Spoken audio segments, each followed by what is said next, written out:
co-chairperson of Speakers Bureau, and I share that position along with Howard, so we're responsible for Hakeem. You didn't make a correction when your relative said it. You were not going for that. Yeah. Oh, I messed up. Did I say that? That's right, 2 people, and you get up my case. Okay, I did so good when he changed his name. I did so good. I remembered. I changed it on my phone and everything. I said, Howard, aren't you proud of me? I thought you were cute. Sometime later, I started calling him up and saying, hey, Howard. He said, yeah. I said, Hakeem. He said, oh, yeah, that's right. He said, yeah, you got to get me out of it. So it's been wonderful, but I love that name. And so, I do too. Yeah. So, first of all, I wanted to welcome everybody, and it's so wonderful seeing you all here. And some of you were here before when we had Brother Ras Ben Comes. He was so phenomenal. This guy has so much passion, a lot of knowledge, and I just love his calmness. So, as you can tell, I'm kind of, but when I touch him, it's calming. So, don't, you guys make sure you touch him, okay?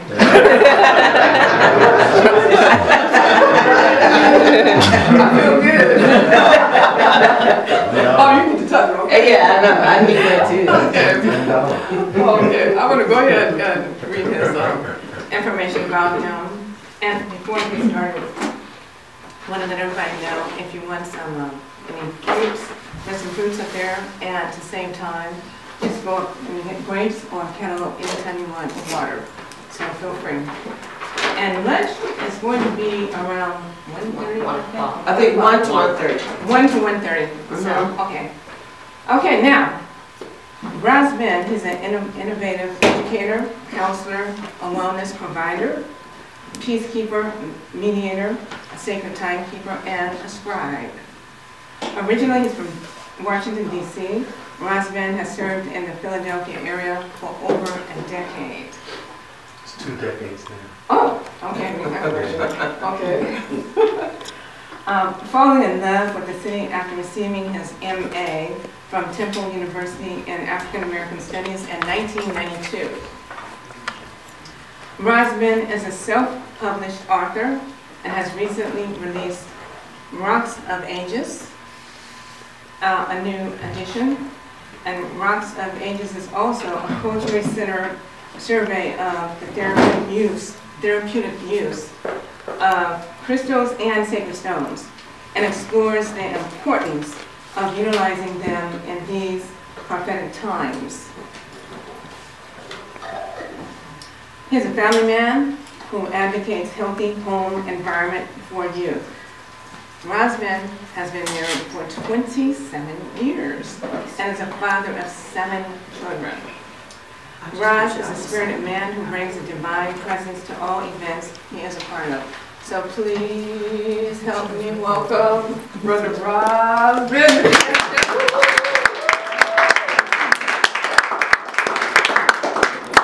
Greetings, Sacramento. Greetings. It's truly a pleasure and an honor to be with y'all again. I really, reflecting on 2015, coming to Cali was definitely a highlight, connecting with y'all, and I'm very thankful to be back and setting a great tone for 2016. And I have a weekend of presentations that are kind of related,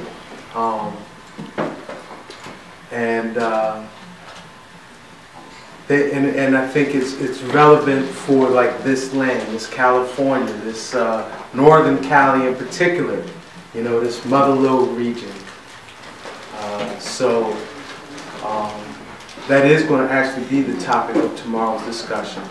Queen Khalifa and the Mother Lode, going to kind of get into the history of our presence here prior to William Penn and them boys taking the continent.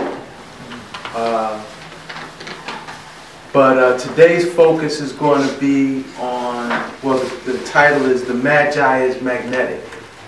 And we're going to really focus on using magnetism to create our reality.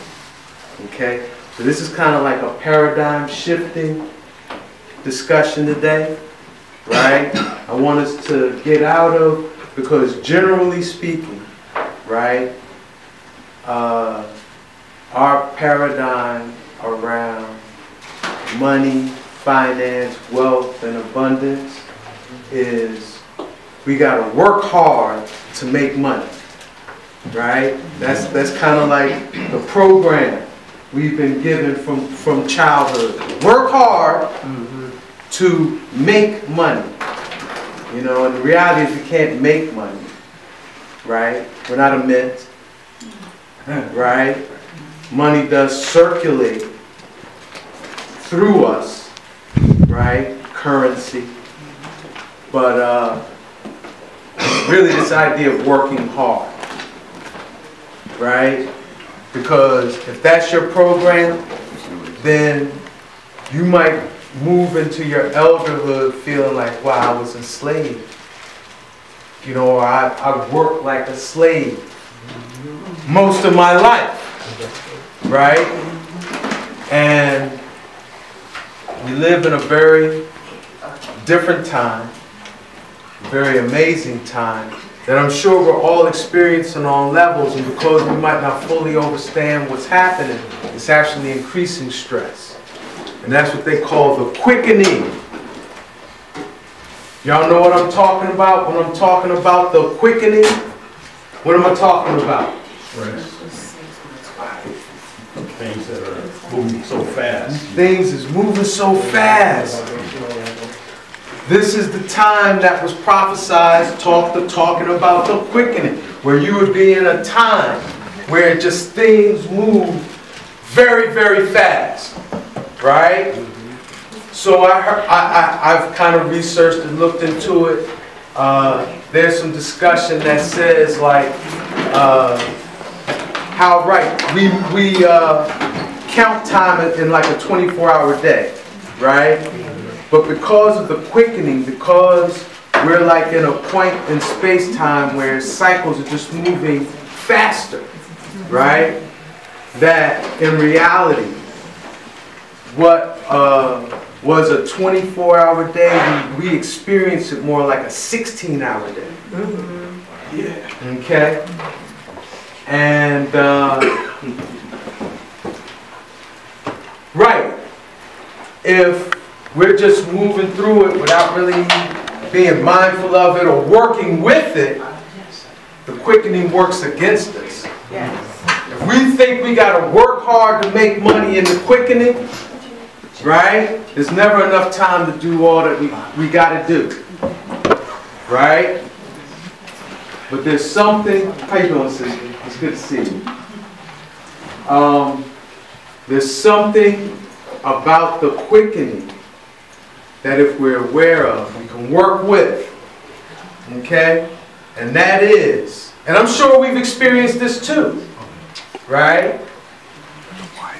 The time lapse between thought, word, action, manifestation is really short, right? So like back in the day when we were doing our manifestation works, right? We would have to journal those things we were visualizing and affirming and intending to manifest in our life. We'd have to journal because there might be a 6, 8, 12-month lapse in the things you put up on your vision board and affirmed, and right? And then you might read back in your journal and be like, wow, those things I was affirming 8 months ago, I'm living it now. Right. Right? So about, 12 years ago, that was kind of that manifestation process. Right? Now with the quickening, the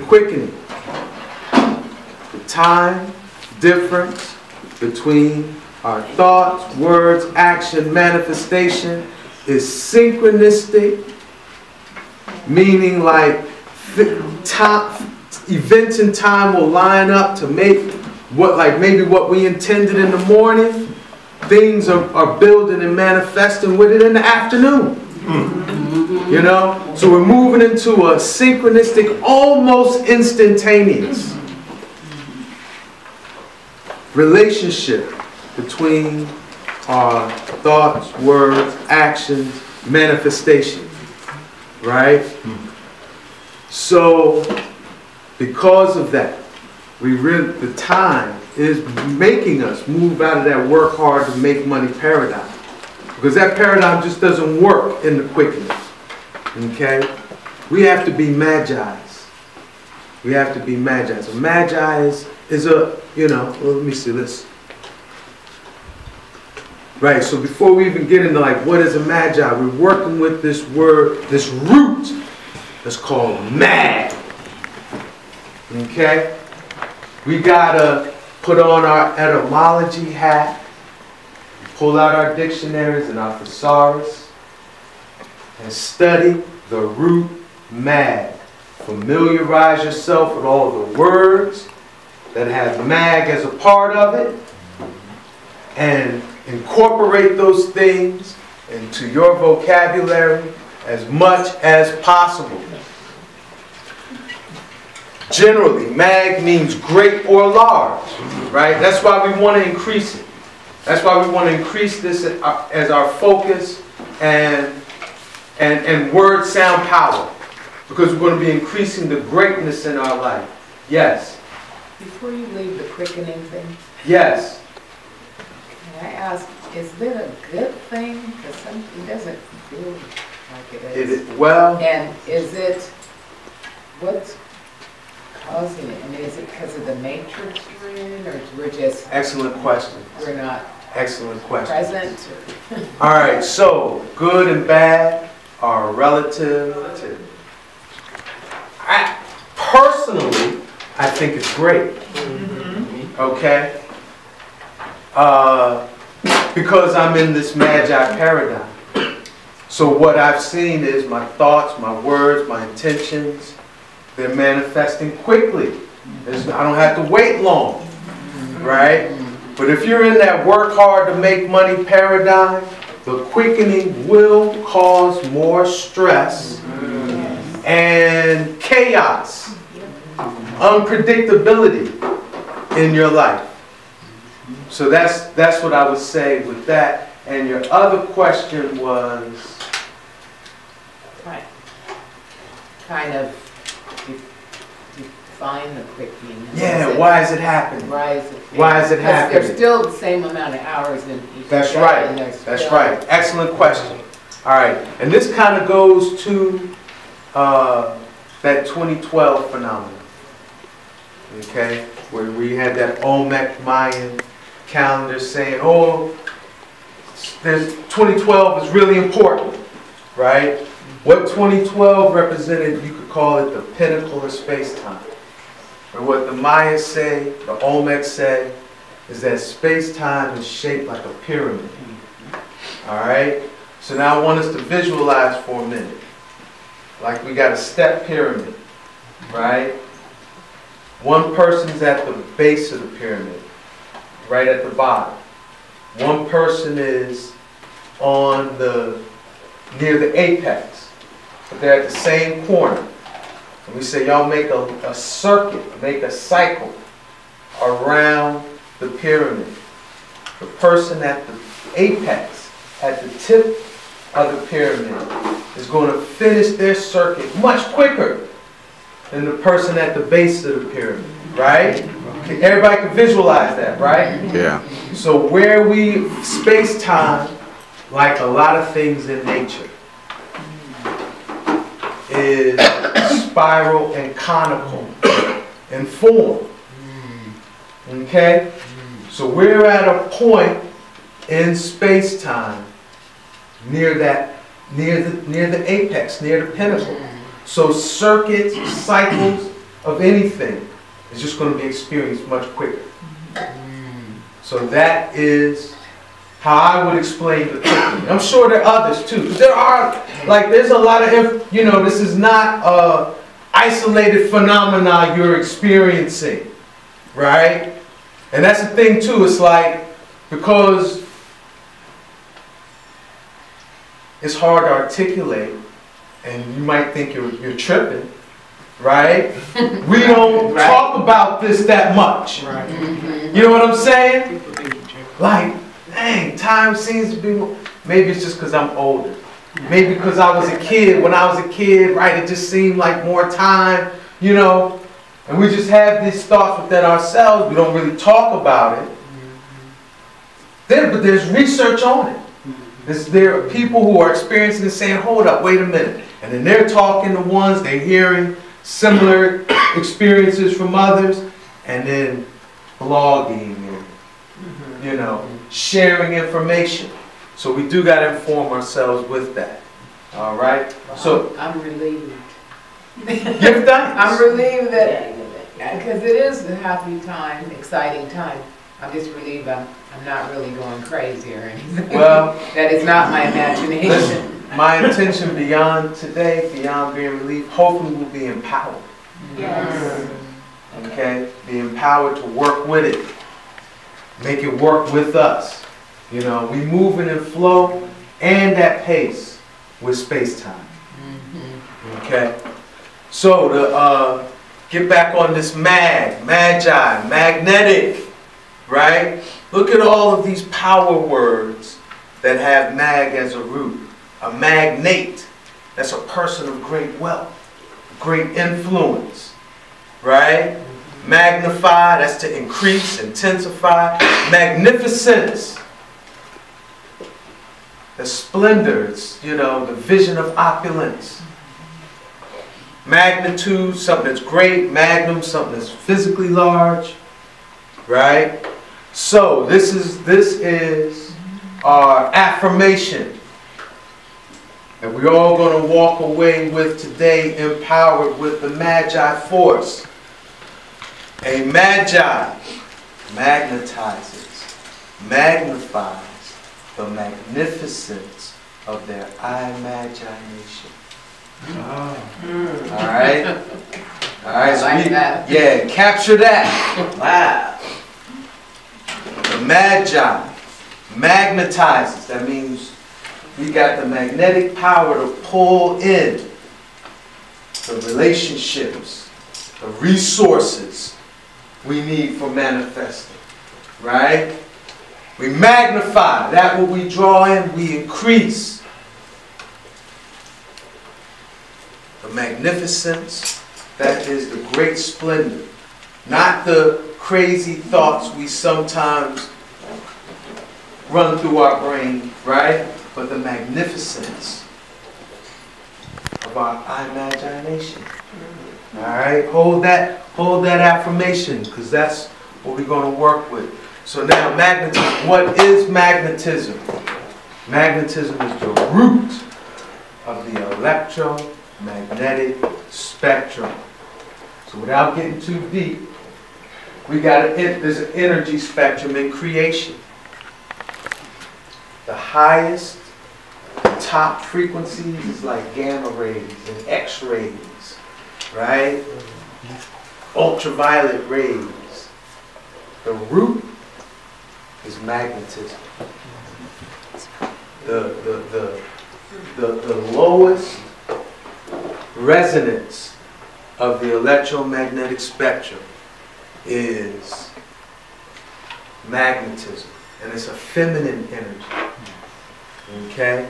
It's a feminine energy. And like if we were to describe it in physics, right? It is a phenomena created. Let me see, I might even have. Oh, it is right here. The phenomena created by magnetically charged ions. Alright? So now Babylon calls that the negative ions in your environment, and they call it negative ions.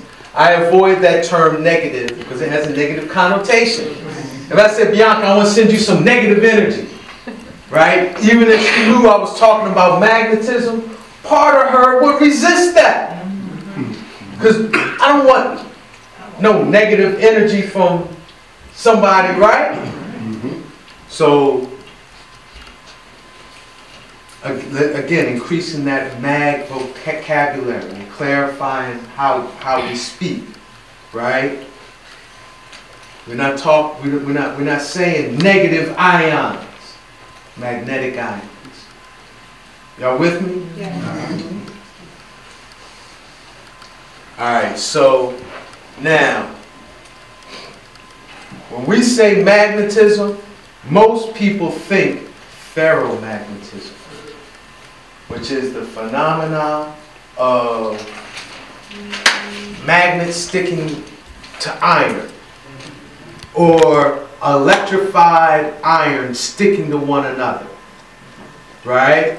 That's what most of us think of when we think of magnetism. But what this is just the strongest form of magnetism. It is not the only expression of magnetism. So I want y'all to expand your concept of what magnetism is. Okay? Because we're magnetic, but we're not sticking to iron. The earth is magnetic. Okay? Magnetism expresses in a lot of different ways. We have to open ourselves up to that. All right. Because what Western science, or what Babylon science calls paramagnetism. Para means almost. Okay, like a paramedic is someone who is almost a medic. Right? They can resuscitate you. You know, stick a breathing tube down, but they can't perform surgery, or they don't have an MD. They're paramedic. So, what Western science calls paramagnetism is really how most magnetic phenomena is expressed on Earth. Okay? Humans are paramagnetic. Okay? The Earth as a collective is paramagnetic. Okay? And why this is important is a phenomenon called biomagnetism. Okay? Meaning life. Alright? Because living things are going to have a biomagnetic field. That's real. Anything that is living on Earth is going to have a biomagnetic field. Okay? And creation, within creation, consciousness, information, and life force is shared and exchanged through magnetic fields. Did y'all hear that? Should I say that again? Yes. No worries, because this is important. Consciousness, information, and life force is shared and exchanged through magnetic fields. Should I say that once more? Yes. All right, I will, because this is important. The Magi got to know this. And if you're going to work with magnetic fields, you got to know this. This is the root of what they call biomagnetism. Right? Consciousness. Awareness. The I am awareness. Consciousness. Information. And life force. The vitality that you feel. Right? Your vitality. Life force. Those things are shared and exchanged in creation through magnetic fields. Okay? Y'all with me? Yes. So creation circulates life force, energy, vitality, consciousness, and information through biomagnetic fields. Alright? One other thing we need to know. Okay? Terms of physics or astrophysics, right? Gravity is considered the strongest force in the omniverse. Okay? Y'all with me? Yes. All right. Gravity and magnetism are overtones of one another. So gravity is to the celestial plane, stars, planets, satellites, as magnetism is to the particle plane, protons, electrons, neutrons. Y'all with me? Okay. Do I need to say that again, or y'all got that? Keep say it I'll again. say it one more time, no problem. No problem. Gravity is on the celestial plane, the plane of stars and planets and satellites like the moon, right? You see how gravity controls the movement and placement of all those things, right? Gravity is on that plane, which is greater than us. That plane is bigger in scale than us, right? But it's the same force that we see expressed between protons and electrons and neutrons on the particle scale, which is, you know, quantumly smaller than us in scale, you know, even though that realm makes us up and we make up the celestials. All right, so I want y'all to hold this in mind, okay? Because, and they call that phenomenon gravitomagnetism. All right, and why I'm bringing it up, I hope I'm not moving ahead of my slides, but why I'm moving it up, why I'm bringing it up is because we say gravity's that strongest force in creation, right? Strongest force in the omniverse. The way we as humans can influence and manipulate gravitational fields is through controlling and manipulating our magnetic fields. All right, y'all with me? Yes. Repeat Okay. that one too. So in other words, like I'm gonna tell you how that works, right? You're magnetized, your thoughts is charged, someone's got wrong intention with you, space-time's gonna work that out. The fabric of space-time, the gravity, is gonna work that out. You don't even have to, that's just an example of like gravitomagnetism and how, like, you know, we can see that thing manifested, right? Like protection, you don't even know about, you know? Seen is handled before it even gets into your awareness. So now I do want to just we're talking about the earth and really like another principle that we should, I'm pretty sure we're all aware of, as above, so below, right? Yes. So I do want to talk about Earth's magnetism to get a greater understanding of our magnetism, okay? Earth's magnetism is generated from an iron nickel core that's molten, right? But because of the intense pressure of the you know, whole Earth being in there, even though it's molten, it actually is shaped like a crystal. So it's a crystallized molten iron core in the Earth that creates Earth's magnetic field. And it's crystallized in a hexagonal or a six-sided crystal form, and it's aligned with the poles. So it's this iron magnet in the core of the Earth that gives Earth its magnetic north and magnetic south pole. Okay? So Earth's magnetic south pole is actually what we call the North Pole. Magnetic south is on the North Pole. That's why the compass magnetic north is attracted to it. Because we know opposite poles of magnets are what attract to each other. right? Okay. And what's really significant about Earth's magnetic field is it's what protects the biosphere from deadly radiation of the sun. Okay?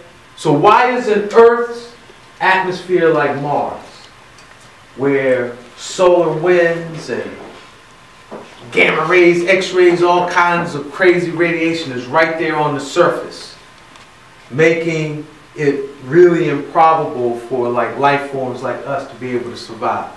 What makes Earth's atmosphere different? It's Earth's magnetic field. Earth's magnetic field creates like a egg that we call the ionosphere, right? And the ionosphere and the ozone layer together prevents what, 98% of the harmful radiation from, you know, hitting the surface of the planet. So earth-thinder of the biosphere. It's very important. Okay? And yeah, we kind of mentioned that. Okay, beyond that, right? Studying, remember talking about that molten crystal, iron crystal at the core. All right. Another phenomenon with it is that it's spinning, it's circulating. Okay, and they call that a geodynamo. All right, and then that, it's not just the fact that it's an iron crystal in the core of the Earth that makes the ionosphere and Earth's magnetic field and all that. It's the fact that it's a spinning iron crystal, and that's what, and that spinning crystals is, they call them dynamos. So that's really what a generator is. They put two magnets, spin them around, generates more energy than it takes to spin it. That's called a dynamo. All right? Y'all with me? Yes. All right, I bring that up because as above, so below. We are dynamos. Okay? Our heart and our blood is what creates, our circulating blood is what creates our magnetic field. What element, if we're healthy, what element is our blood full of? Iron. And we've already spoken on the importance of iron and magnetism. It's an iron crystal. It's at the core of the Earth, right? Electrified iron acts like a magnet. Magnets stick to iron, right? So if we're healthy and not anemic, okay, we got a lot of iron that's circulating in our body. And what do we say when you get circulating iron? What's that called? A dynamo.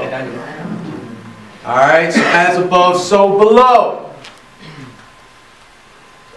Okay? So this is how we got to look at ourselves. As a living magnet. Are y'all with me? Yeah. Yes. All right, because the Magi is a living magnet. I'm going to see if y'all with me. Y'all see. Okay. Hanging on to every word. All right. Questions, feedback, and discussion. Questions, feedback, discussion. So you said iron crystal lives at the core of the Earth? Yes.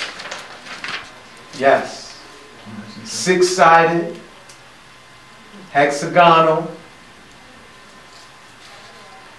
and the terminations or the points of which are aligned with the poles.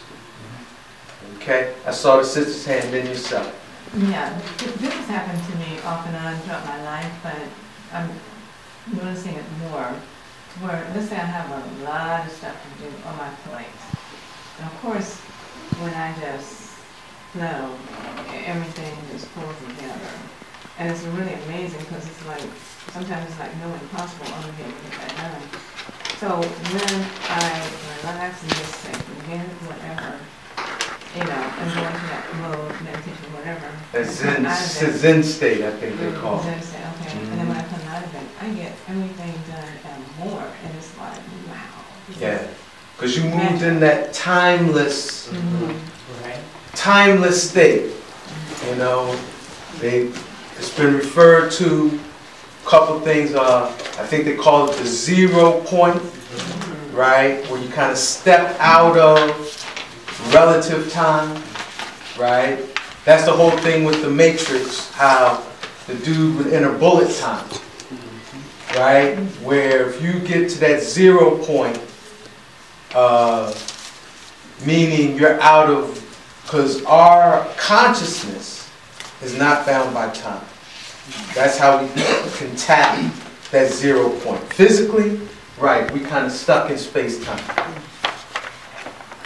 But our consciousness can transcend that fourth dimension. That's really what time is. Time is the fourth dimension. Then we got the 3D reality, right? Then the fourth dimension we move through is time. Okay, and consciousness can transcend all of that. So that's how you can get into what seems like, if you just look at it from a 3D, 4D vantage point, impossible. How can you move faster than a bullet? How can you do 10 hours of work in 3 hours, you know? But that's, and the Magi's working with that too, definitely. That requires a lot of discipline to be able to, at will, put yourself in that state. A lot of times we fall into that state. Like athletes do it the best. You know, they're training and conditioning. Part of that is getting in that timeless zone, you know? That's how Michael Jordan and all them could do all those, like how are you doing 12 moves in 2 seconds, floating in the air, you know? But yes, so that, I hope that builds up. Oh, yes, sister.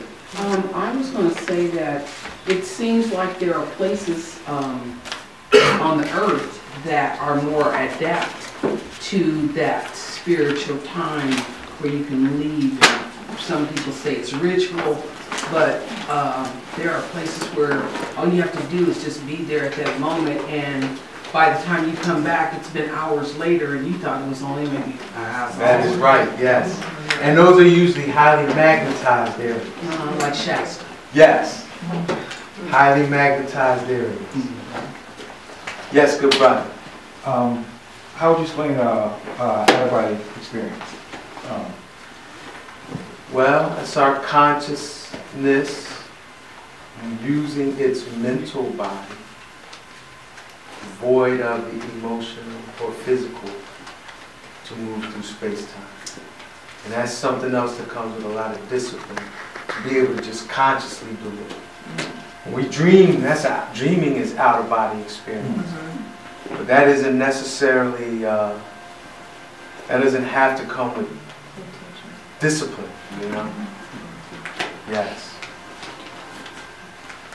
I had a question about, since we've established that we're our own kind of like mini Earths walking around with magnetic field, how does that then play and interact with technology in terms of, you have people who can't own technology because they burn it out. That's right. Or like for me, I can't wear a watch anymore. I haven't been able to wear a watch in years. Yes. So, yeah, that, like, how does that really interact with that? We're going to talk about that more. Fantastic. But that's actually where we're going, you know? because there's a couple of things. Well, this is what I would say. If we are highly magnetized, right, we will probably destroy a lot of our technology, right? But conversely, a lot of this technology is demagnetizing us and is electrifying us. Yes. And that's why a lot of us, we're not manifesting. Okay? You got it almost, most of the pieces of, well, what's happening? Why aren't we attracting the people and resources we need to manifest the magnificence of our imagination? It's because we've been demagnetized and electrified, particularly by this thing right here. Number one electrifier, demagnetizing. All right. So yeah, but we are going to talk about it more. All right. Yes. You mentioned on a physical level, when you're healthy, you have a lot of iron in your blood, which I thought was interesting because so many of us have been or are anemic and have those conditions. Some have conditions related to severe anemia. In fact, I grew up with anemia, thalassemia. So I'm wondering if this is why, like, I thought of Dr. Sabi. He really pushes iron through the CMOS. That's right. And says most of us are iron deficient and really need that, which is, I'm really talking to myself because I haven't done CMOS in a long time. But yes, that's what you made me think of. And that's absolutely. And now, so I'm glad you brought that up, because a reason why this is particularly relevant for, I know it's such a debate what we're going to call ourselves, right? Black people, indigenous people, African Americans, you know what I'm talking about, right? Y'all know what I'm talking about. But here's the thing, the Ma'afa, part of enslavement was, you know, control and manipulating our diet, right? And the result of that is what you might call generational deficiencies of certain elements. So the element that we're generationally deficient in the most is chromium.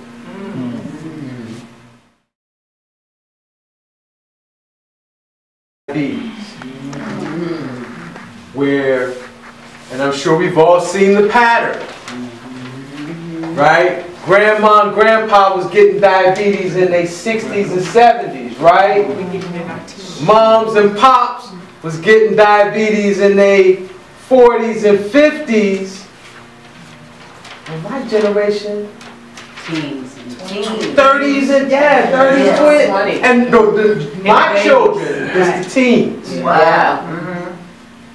What's happening? Where each generation is being born with a little less chromium in their pancreas. Alright? So chromium crystals and chromium percolate is something we got to work with. Alright? But it's the same with the iron. Generational deficiency of iron. Why? Because the Magi is magnetic. And Babylon knows that. Right? The work hard to make money paradigm would not work if you were magnetized and conscious. They couldn't control you. With the work hard to make money paradigm, if you were full of iron and aware like, oh, I'm a Magi. So the generational iron deficiency and keeping this awareness out of our thoughts, you know, we just thinking a magnet is something that sticks to iron, right? Right. Iron, some magnet sticks to iron. That's how we think of it. Right? We got iron in our bodies. All of this is a principle that I've talked about, I think, last year, but I speak on often. Consubstantiation. There's a big fancy word that means we're all made of the same substance. So the same thing iron does out in creation is the same thing that iron does in us. Because we all are the same substance. Okay? Other questions? On the quick, Yes. you started off talking about the quickening. Yes. Time due to be speeding up. I never seem to have enough hours in a day to get all the stuff done that needs to get done. And so, you know, in the book Future Shock by Alvin Toffler, he talks about the future psychological dimensions of future shock. You know, the speeding of the technology, and people can't adapt. People can't adapt. And so I've seen so many people bipolar, or so many people on like losing their mind. People losing their mind. Yes. There's so many crazy stuff going on every day. I almost got to turn off the radio, turn off the TV. That's why this paradigm is so important. Because again, if you try, I'll use the word try intentionally in this context. If you try to work hard to make money in the quickening, or just work hard to do anything, it's not going to work. The time is forcing a paradigm shift in order to be sane and manifest in these times. I had another question about that. What Brother Jamani said about, I never seem to have enough time in the day to do all the things that need to be done.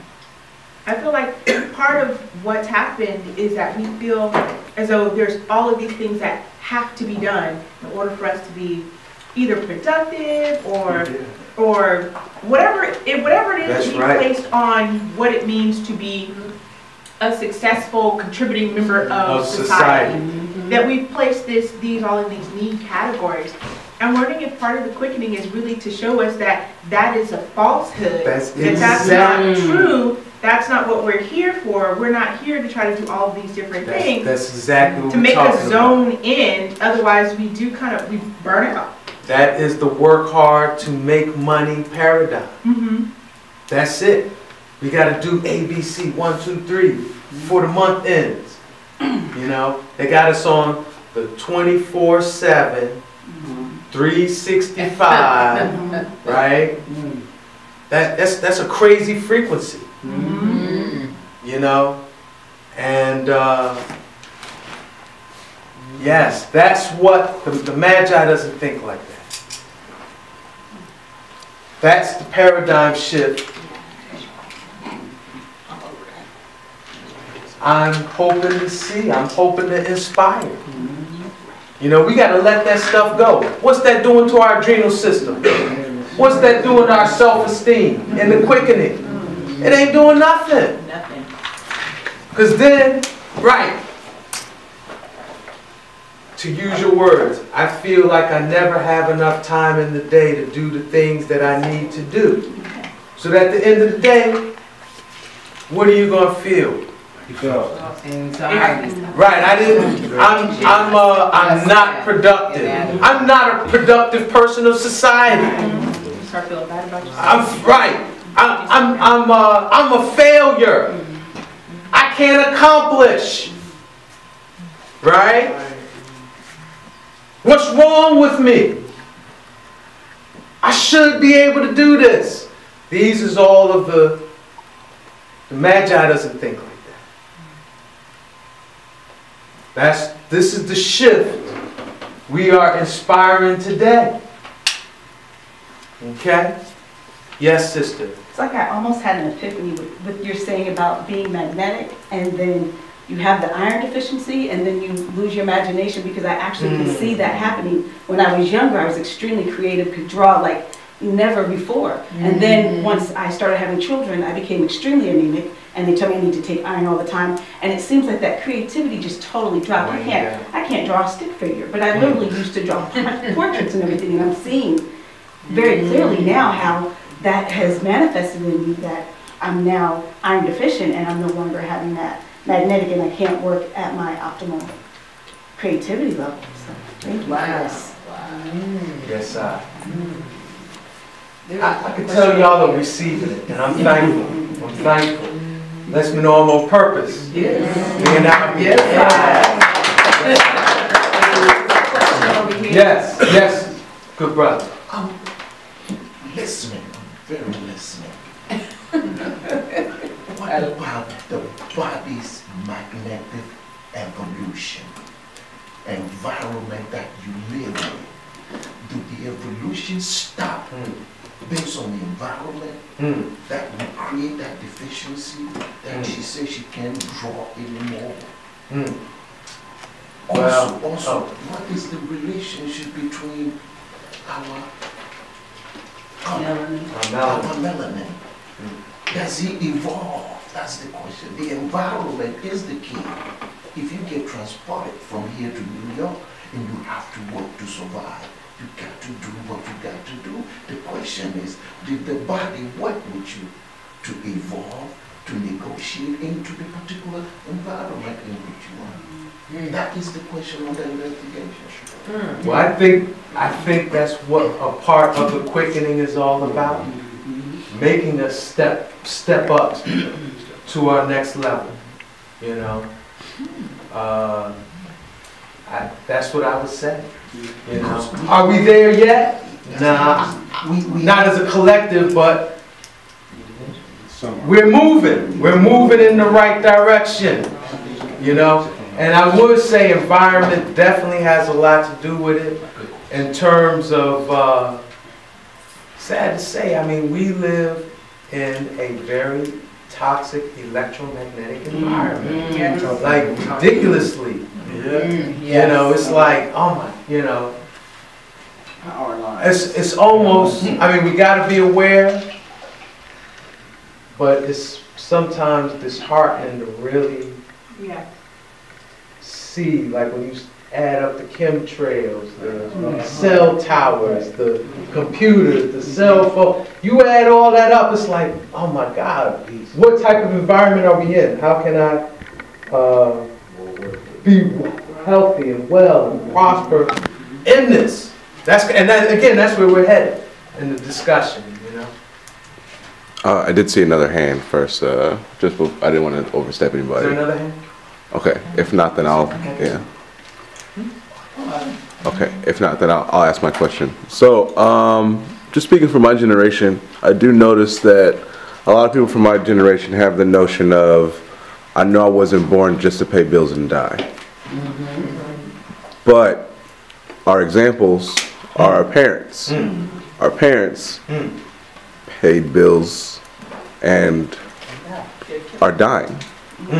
So we're realizing that we don't want to do that. Y'all don't want to be ill and die. But don't have necessarily always the insight or the guidelines into how to break that paradigm. So I've noticed that a lot of people in my generation just choose to not be productive members of society in general, or just cop out. Well, again, that's why this is needed. You know, our youth should be magi. Because ultimately what the magi is about, it's not about doing a whole lot outside of yourself. It's really magnetizing your body, magnetizing your thoughts, and magnetizing your emotions, such that the things you visualize and want for your life, you have the power to draw it. Because on other levels, and this is why paradigms are so important, right?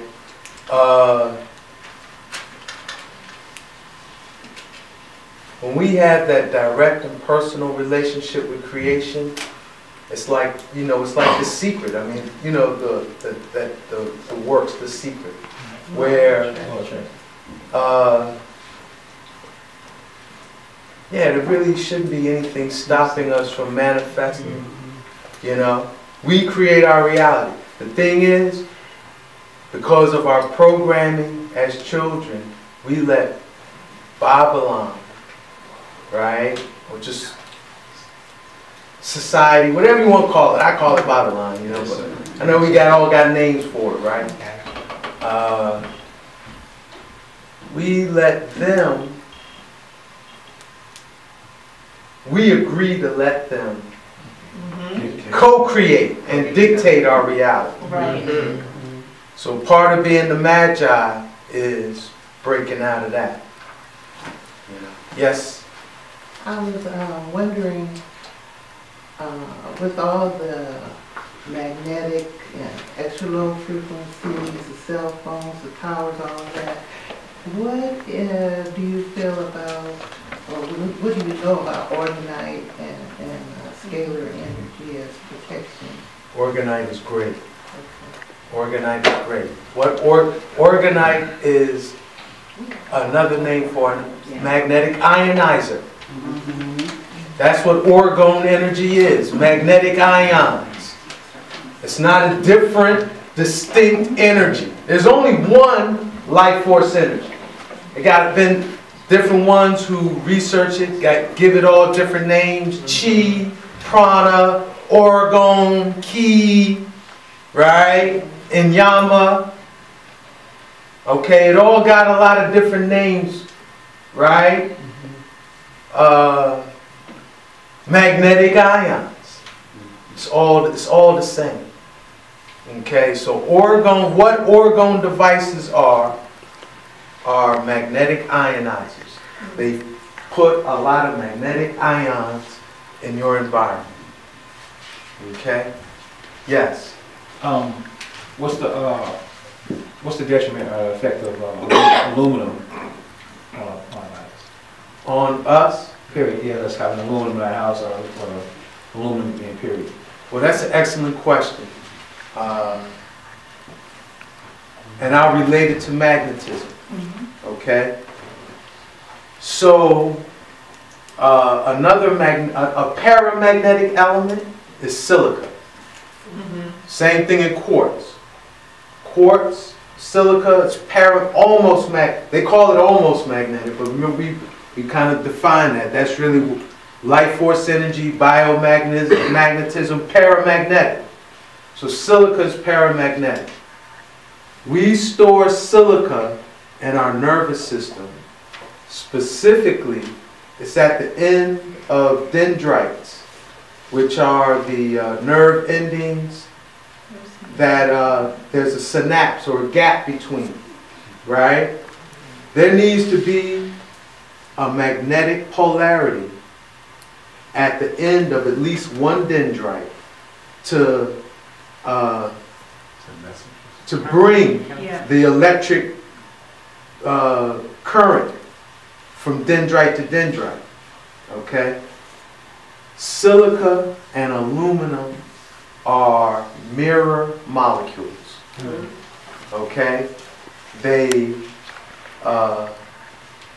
look similar. Like if you were to see a silica molecule and aluminum molecule, they look similar. But what's most important is the body metabolizes aluminum as if it's silica.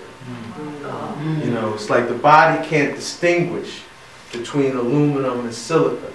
So when we cook with aluminum,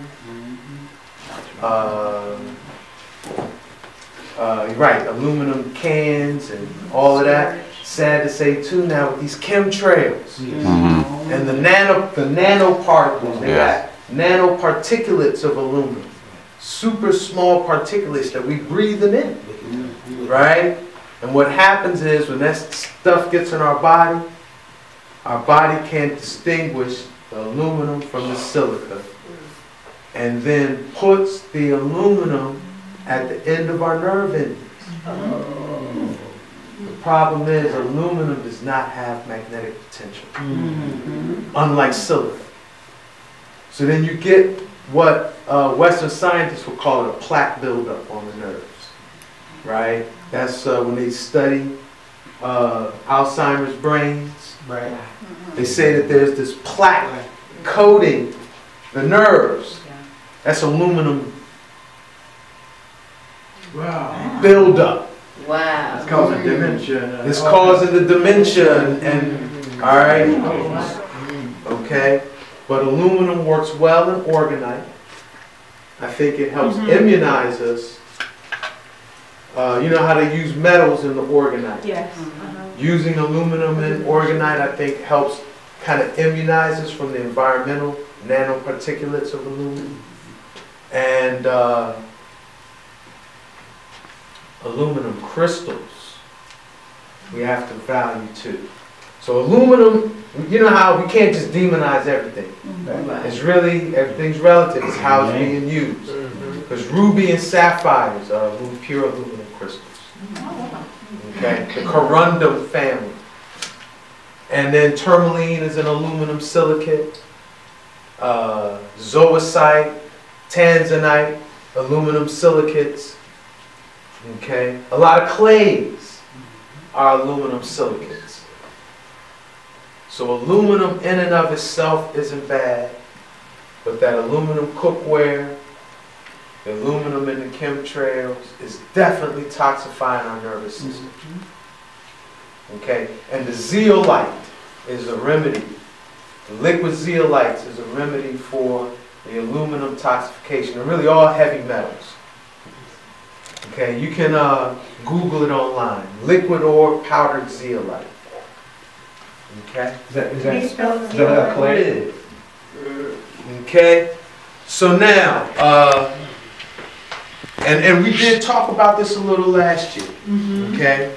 That we know we got meridians, right? How many meridians we got in our body? Well, 10. All right. We got 10 meridians in our bodies, defined by hand, fingers, and toes. Okay. These are energy channels, right? And our magnetic,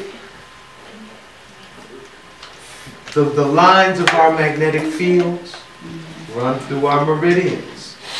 Wow. All right, y'all with me? Yes. All right, so as above, so below.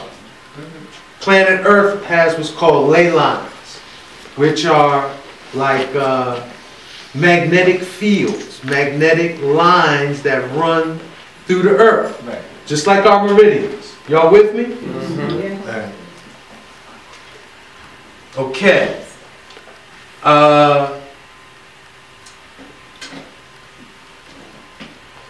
Our magnetic field, Earth's magnetic field, if we're healthy, sad to say, I do think too with heart, they've thrown off Earth's ionic biomagnetic field, frequency. Okay? Because if we're healthy, Earth's biofield is healthy, it's going to be resonating at 7.8 hertz per second, almost 8 cycles per second. It's my understanding now Earth's resonance is more like 15 or 16. Okay? Some say that's good. Some say that's a part of quickening. Okay? There's some research out saying that. I don't know. I'm feeling it might be heart. Yes. I don't know. I'm still trying to figure that out. What's going on with this change in Earth's resonance. But just know, like, if we're healthy, Earth is healthy, our biomagnetic fields are going to resonate at about 8 cycles per second. Resonance means Vibrate. vibrate. Okay. Yes. All right. We already mentioned this. That frequency of 8 cycles per second, that is the frequency Mother Earth shares life force, vitality, information with us. Okay? Y'all with me? Yes. All right. But now, this is the problem. There's been a jam in the broadcast. There's static in the reception. Right? Because, you know, there is like that relationship between a radio antenna being the earth and humans being the radio, right? Where information, you know, like you go out in nature and get still, it's like things just come to you, right? Okay, because you're in a magnetic field of the earth, and information is shared through biomagnetic fields, right?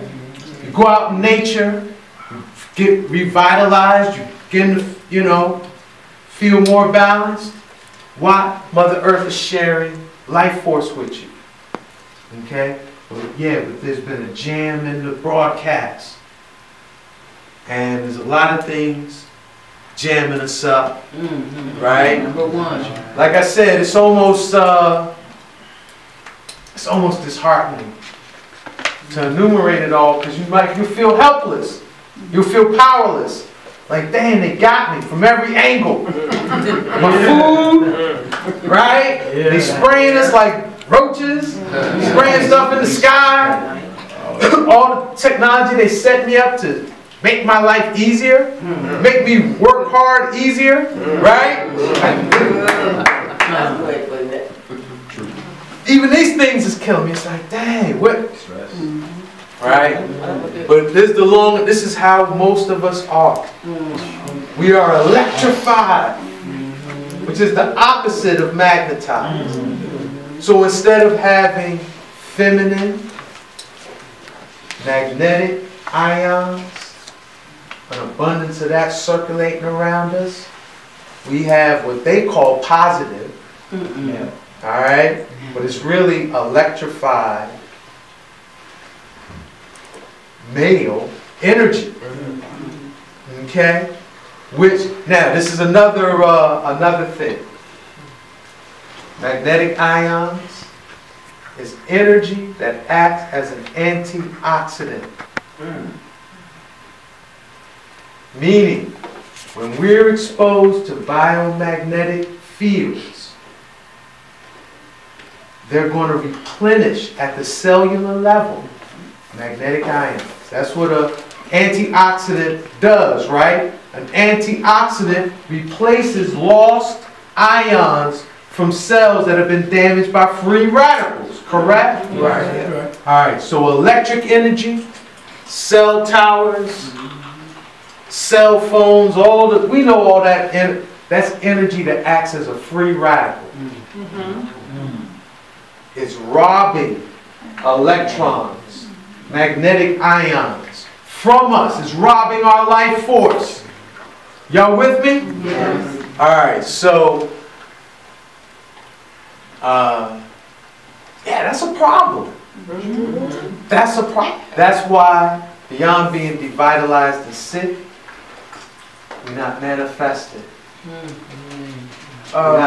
Yes, brother.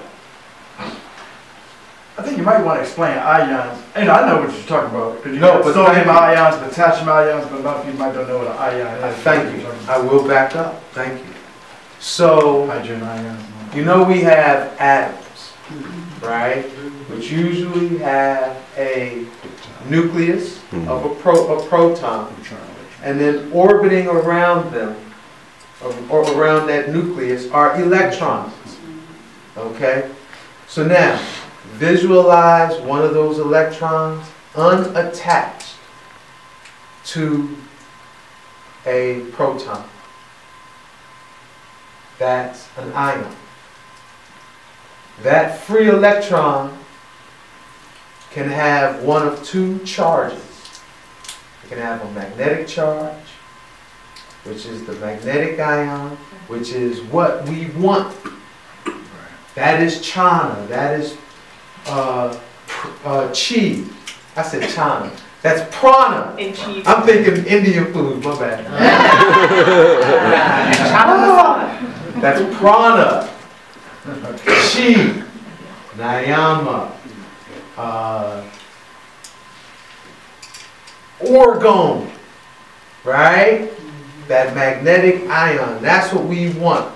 That is the, in terms of physics, that's the particle that we would say is life force energy. Okay? The magnetically charged free electron. If it has a positive charge, and again, that's the wrong connotation, because you don't want this energy. If that free electron has a positive charge, it's going to act as a free radical. I think they call it it begins with a C. It's escaping me, but we don't want that. That's the energy that the cell phones, computers, all the different technologies generate.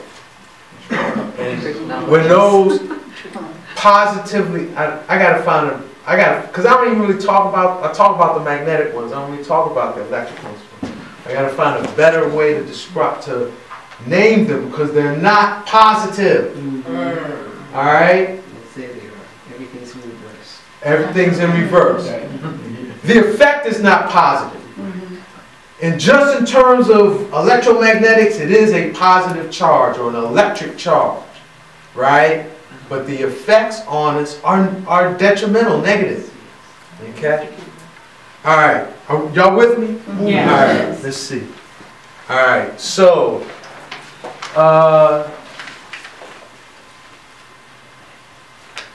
You want lunch now or what? yeah, maybe let's do that. Let's break. Let's break. Okay. We can have a couple more questions and answers. Okay. Because really, I'm moving into like solutions. I kind of vision that after lunch, you know. Okay.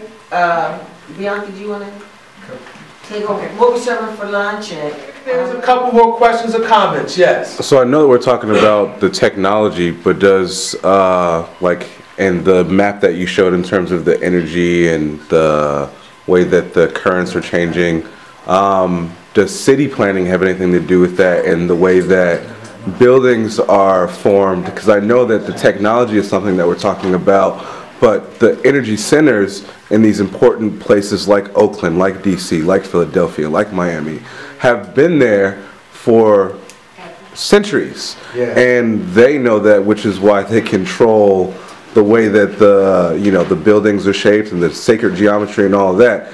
Is that playing, you know, as much of an effect, or should I be more worried about the cell phone in my pocket every day? Well, let me see if I can get back to the slide. So let me go. No. Oh, there we go. All right. Excellent question. Okay. And cities are definitely not randomly placed. Okay. Remember we said as above, so below. We have meridians where our life force energy moves through channels, right? The earth has ley lines where its biomagnetic energy moves through, right?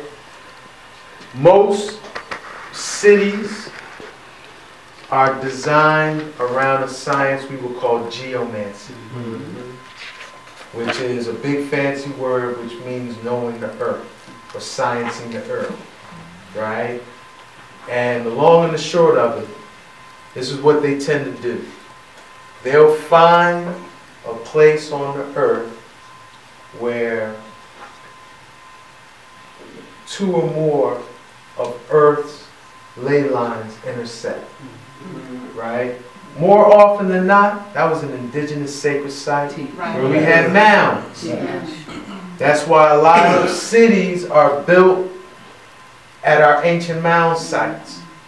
San Francisco, I know, is a city of, when you find a Cincinnati, a city of 7 hills, you know that was one of our indigenous sacred centers, where there were mounds. San Francisco is one. I want to say Nevada City is a city of 7 hills. Right up here, going towards Grass Valley, right?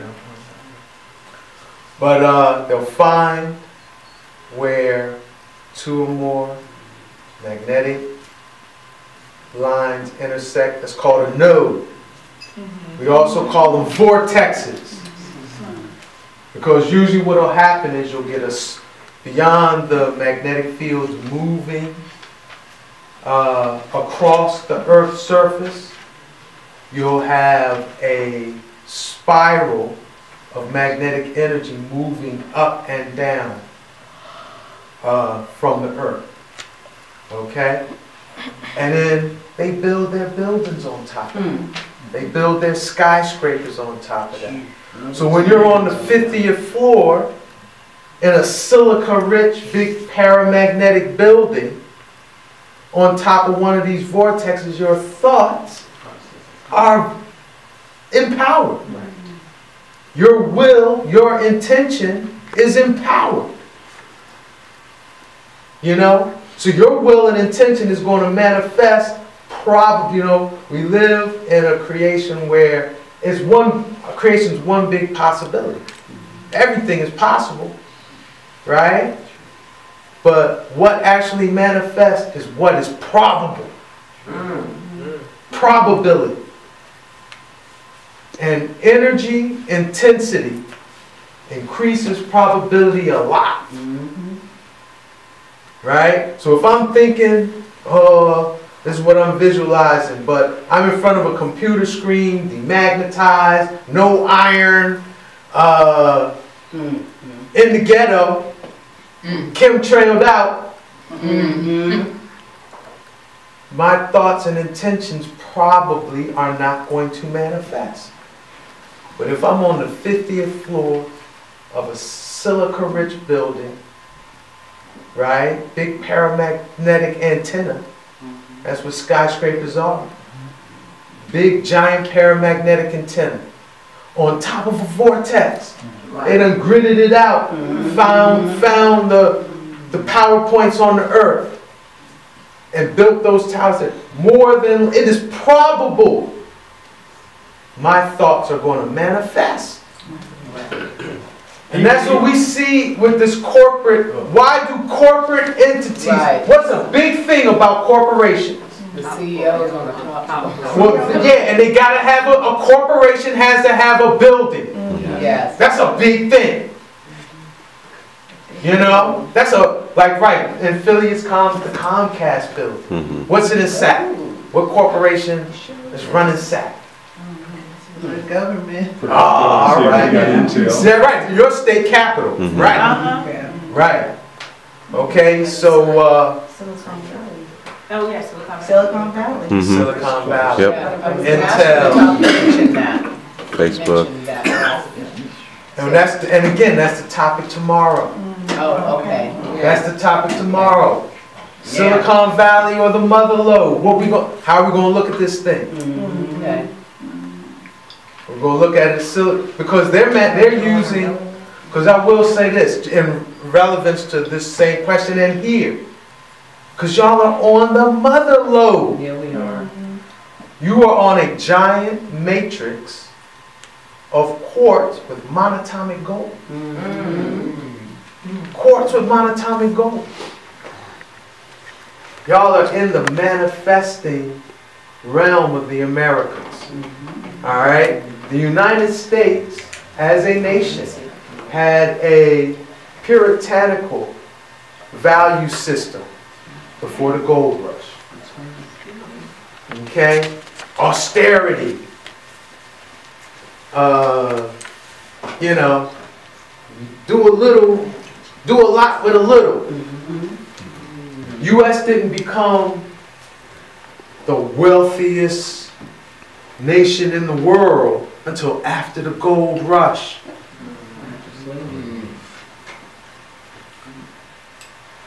We see Bill Gates playing the role of the richest man in the world today, coming out of Silicon Valley. And we see Amazon.com as the biggest retailer in the world, coming out of Silicon Valley. But before there was Bill Gates and Mansa Musa, Bill Gates and Amazon.com, there was Mansa Musa and Queen Khalifa. And that's what I'm gonna really get into tomorrow. They're building on a legacy. It's not just random, coincidental, that Bill Gates and the richest man in the world and Amazon.com are coming out of Silicon Valley. Before you had that, you had Mansa Musa, Queen Khalifa, and the mother lode. The abundance principle is rooted in right here. You know, y'all are in a place of abundance. Sacred place, actually. Very sacred. Yeah. So, yeah, where they place their cities is very relevant. And we gotta know, we have to, if we're in it, we gotta know it. Okay, know our regions.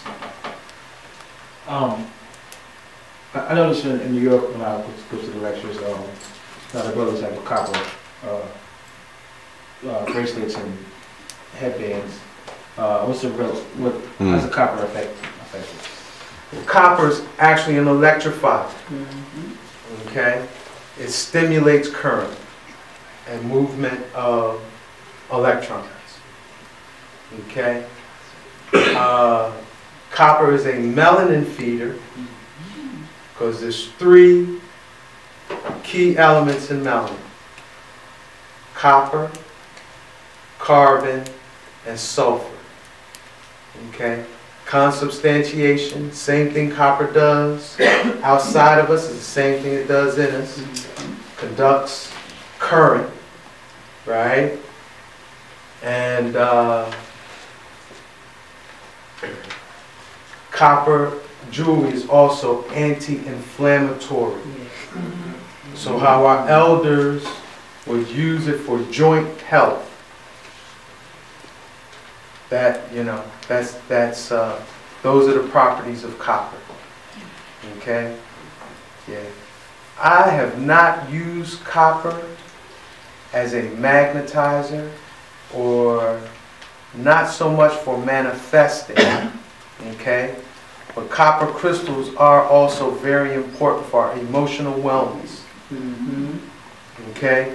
Because we store our trauma and our pain in our sympathetic nervous system. And that's the most highly melanated parts of ourselves. And copper crystals like malachite, azurite, chrysocolla, turquoise, they move that stored trauma. They help get that stored trauma out. So that's the value of copper. Okay, magnetic stones and copper stones are kind of polar opposites. Right. Copper is a Venusian stone. Iron is a Marshall stone. Okay. Copper is electric in polarity. Iron is magnetic in polarity. All right. I'm so happy that you brought that up. So because we're talking about, like you just said, they're like polar opposites. Now, if we're trying to use copper, like you said, to circulate that electric energy through the body, and then I guess detoxify our melanin in terms of that, what effect does that then have on our ability to manifest in terms of magnetizing? Because now we've electrified our bodies, we're wearing a lot of it versus magnetizing. Where